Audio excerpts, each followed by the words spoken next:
Machiavelli the Don till I'm gone. He was saying this shit while he was alive. He was telling us. We were talking about it. Nigga, I'm a legend. I'm putting in mine. You better put in yours, because I'm a legend already. Man, history a legend. You define me.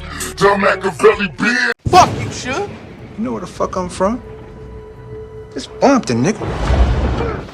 Motherfucker Dre, motherfucker Snoop, motherfucker Death Row. A guy like Suge Knight, who was a $70 a day bodyguard at Ruthless, could come between Eazy and Dre. You know, I never thought that could happen, and I blame myself for that. Yeah. I think that's one of the two big mistakes I made at the company. The other was, and I got to tell you, over 8 years, you know, with the kind of success that we had, that to have two mistakes, of course, but they were big mistakes, Dre leaving, and one day I came into the office, and Mike Klein, who was the Mossad guy, whose wedding, his daughter's wedding I'm going to tomorrow night, but I came in the office, and he and Eazy were talking, and I said, what's going on here? And Eazy said, you know this guy Suge Knight? I said, yeah. He says, well, I'm going to kill him. He said, this guy's going to be a problem, and I think I should kill him. And I said, let me think this. I said, let me think this thing through. I said, first of all, we're doing $10 million a month with 6 employees. We don't even have a typewriter in the office. I said, we're the most successful startup record company in the history of the music business, and you want to kill this guy? I said, that just doesn't make any sense to me. And you know something? I should have let him kill him. Yeah. You know, I would have done the world a favor. He would have done it for sure, by himself. You know, he always rolled by himself, and he was fearless. That's he why always packed heat too, right? Always.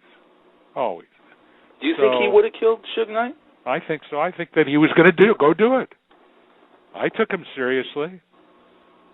And how did you stop him? I mean, how did you convince I talked sense to him because he did listen to me, and I was always very logical. So logic always worked with Eazy. He was a logical guy himself.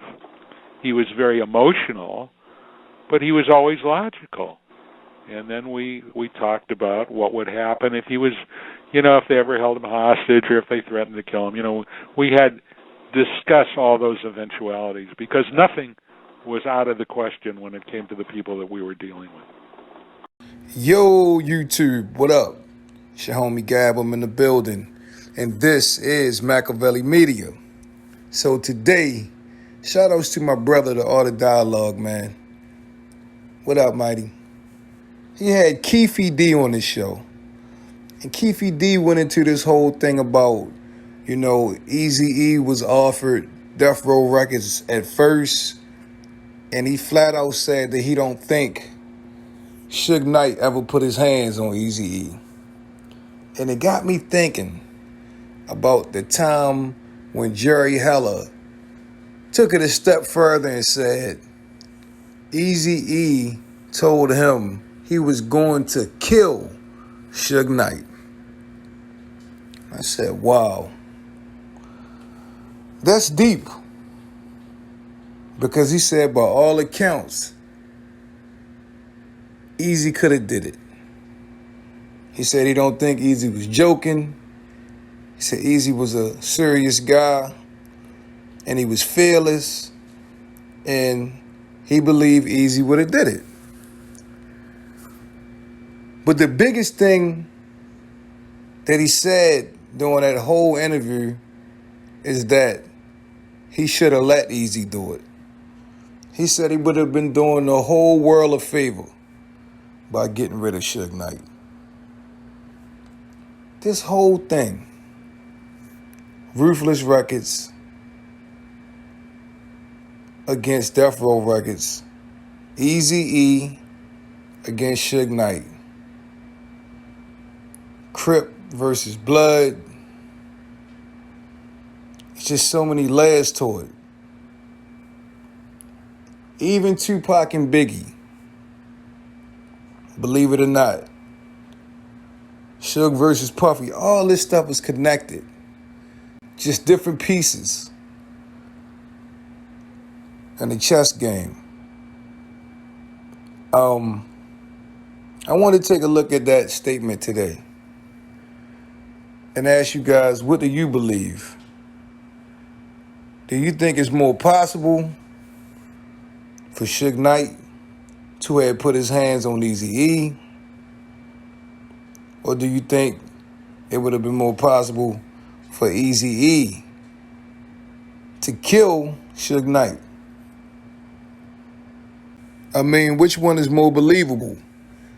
Rumor has it that Dr. Dre somehow lured Eazy-E to the studio and Suge and his Bloods jumped him and beat him up and made him sign the rights over to Dr. Dre to Death Row Records.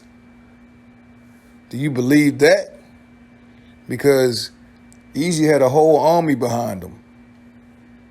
And anybody familiar with Eazy-E, from Master P down to Keefy D, say ain't no way in hell something like that happened. Or do you find it more believable that, Eazy-E was going to catch Suge Knight out of pocket? This is Suge Knight before the Death Row Empire. This is when Suge had just finished hanging around NWA. And he was starting to get in Dr. Dre's ear. And Eazy-E caught wind of it. And he told Jerry Heller that he was going to do Suge in. Do you think that's possible? You think he could have caught Suge lacking and shot him and got away with it? Or was Suge already big enough in the blood set or behind the scenes in the music industry for Eazy-E to be able to pull that off? I don't know. I mean, by all accounts, this was a real beef, man, and people was getting beat up and, houses was getting ran in, and it was rumored that family members was getting tied up. So anything was possible. Or what if everything is true? What if both situations was true? What if Suge really did have Eazy beat up? And after Eazy got beat up, he was going to kill Suge. Like in the movie, right? But the only problem with that is, like I said, people very close to the situation said that didn't happen. Said it didn't happen. But who knows? I mean, just think about it. Two juggernauts.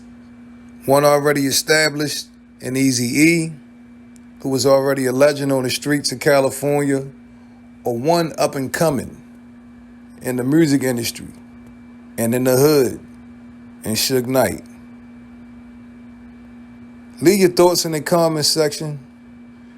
Don't forget to share this video, give it a big thumbs up, and make sure you subscribe to the channel. It's been a pleasure as always. I'm your homie Gab. I'm signing off.